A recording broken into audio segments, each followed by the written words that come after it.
Hello guys! Welcome back to my YouTube channel. Sa video na pag-uusapan natin ngayon guys ay patungkol sa GLoan sa GCash. Alam naman natin guys na si GLoan na isa siya sa loan products ni GCash. So pag-uusapan natin ngayon guys sa mga may existing na GLoan or currently na may loan sa GLoan. So guys, i-share ko sa inyo experience ko and yung thought ko regarding sa pag-a-advance payment kay GLoan para ma-offeran tayo agad ng mas mataas. Personally guys, I discourage you to make an advance payment talaga sa GLoan.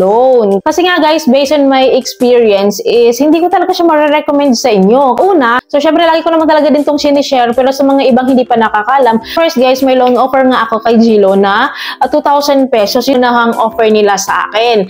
Then, syempre dahil atat na atat ako and gusto ko talagang ma-offeran ako agad ni GLoan. So after a month guys, binayaran ko na agad yun. So yun nga, may 2,000 pesos ang offer sa akin na first loan ko. So ginrab ko yun. Ang nakalagay doon guys sa breakdown nila guys is 5 months to pay. So 520 pesos per month yung babayaran ko for 5 months. So ginrab ko yon. Then naisip ko guys, so what if full payment ko na kaya tong 2,000 pesos na to and hindi ko na paabutin ng 5 months. So ginawa ko yon. Before 1 month na magjuju ako sa GLoan is binayaran ko siya in full. Amount nun is 2,600 pesos kasi syempre meron na silang interest dun for 5 months kasi. Bali binayaran ko na siya guys. After 2 days guys, nasettle ko na yung account ko dun, nasettle ko na yung loan ko. After 2 days nun, nag-offer ulit si GLoan. Syempre, tuwa ako kasi nga may offer sila. Pero guys, sobrang nasad ako kasi ang offer nila sa akin ay 2,000 pesos pa din. Nalulungkot ako doon kasi syempre ang mindset ko nga is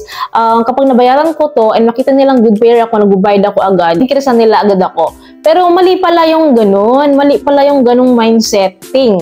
Although may pa-cashback sila sa akin nun eh. But anyways guys, nung nabayaran ko pala in full, one-time payment yung GLoan guys, may pa-cashback naman sila. Syempre tuwang-tuwa ako. Actually, nasa 200 ata yung cashback. Natuwa naman ako guys kahit paano pa-cashback sila. Yun ata guys yung pakonsuelo nila sa mga nagbabayad agad ng one time. Yun ata, kaya may cashback. Kapag installment mo siyang babayaran, wala siyang cashback ha. Linawin ko lang, walang cashback kapag after natin matapos yung loan. Hindi ganun guys. Kasi nag one time payment lang ako noon. Siguro may pa-cashback silang ganun. But anyways guys, balik tayo doon. So yun nga, na-offeran nga nila ulit ako ng 2,000 pesos. Then sabi ko, paano ba ma-increasean yung loan ko dito? Eh sabi kong ganun. Then I decided guys na what if tapusin ko kaya tong 5 months to pay na to para ma-offeran ako ng mas mataas. Baka ganun ang gusto ni GCash. Although may income naman sila doon or may kita na sila kasi doon. Pero ang gusto kasi ata ni GCash is bayaran talaga siya monthly hanggang sa matapos siya ng 5 months or before 5 months. Siyempre, huwag tayo mag-overdue or huwag tayo madi-delay. Dapat before or on time tayong magbabayad sa GLoan, di ba? So, yun yung naisip ko. Kasi guys, kahit sa mga loan app or kahit anong credit or lending app, guys, gusto talaga nila na installment mo siyang babayaran para makita nila, guys, yung credit history natin o kung gaano tayo kaganda magbayad or kung good payer ba tayo sa kanila para makita nila kung nadi-delay ba tayo, kung ano ba ang attitude natin sa pagbabayad.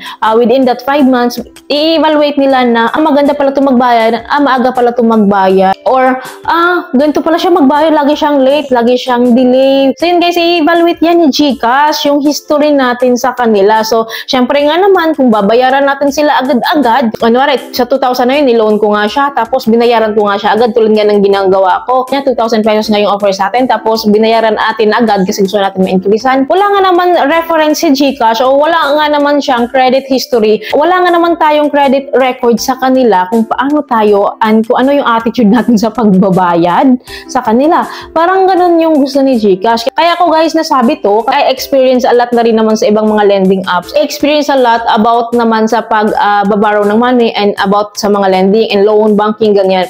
And yun talaga ang gusto nila.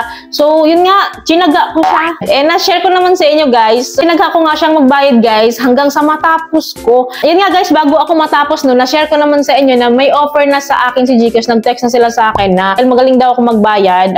May offer sila sa akin na 15,000 pesos. Nag-text sila sa akin noon. And bayaran ko na daw yung remaining kong loan para ma-avail ko na daw yung 15,000 na offer nila sa akin. Kasi promo lang daw yun and nag-end lang daw yun sa end of the month. Hindi ko yun siya ginrab, guys, kasi kasi gusto ko nga tapusin talaga kasi nadala nga ako doon sa binayaran ko agad tapos 2,000 ulit yung offer nila sa akin.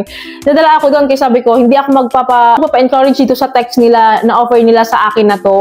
Kahit 15,000 pa to, from 2,000 to 15,000 malaking bagay na rin sana pero hindi talaga ako nagpapa-encourage doon kasi sabi ko mataas G-score ko and ilalaban ko to yung 5 months to pay at kailangan kong tapusin tong G-loan ko. Yun talaga yung siniset ko sa mind ko noon. Tinapos ko siya. So, tinapos ko siya, guys. So, and legit nga. And finally nga, guys, na-offeran nga nila ako ng mas mataas, mas higher. Ang 2,000 pesos, guys, naging 25,000 yung G-loan offer nila sa akin. Ang G-score ko ay 613. O, diba? Bongga. So, buti na lang hindi ko ginrab yung 15,000 na yon na offer ni Gcash sa akin na promo nga. So, buti na lang hindi ko talaga yun ginrab kasi tiwala kasi ako dahil alam ko na sinunod ko yung installment basis ni G-loan and mataas din G-score ko. Kaya kampante talaga ako. Then, hindi talaga ako nagsisisi guys kasi nakuha ko talaga siya. Nakuha ko yung loan na gusto ko.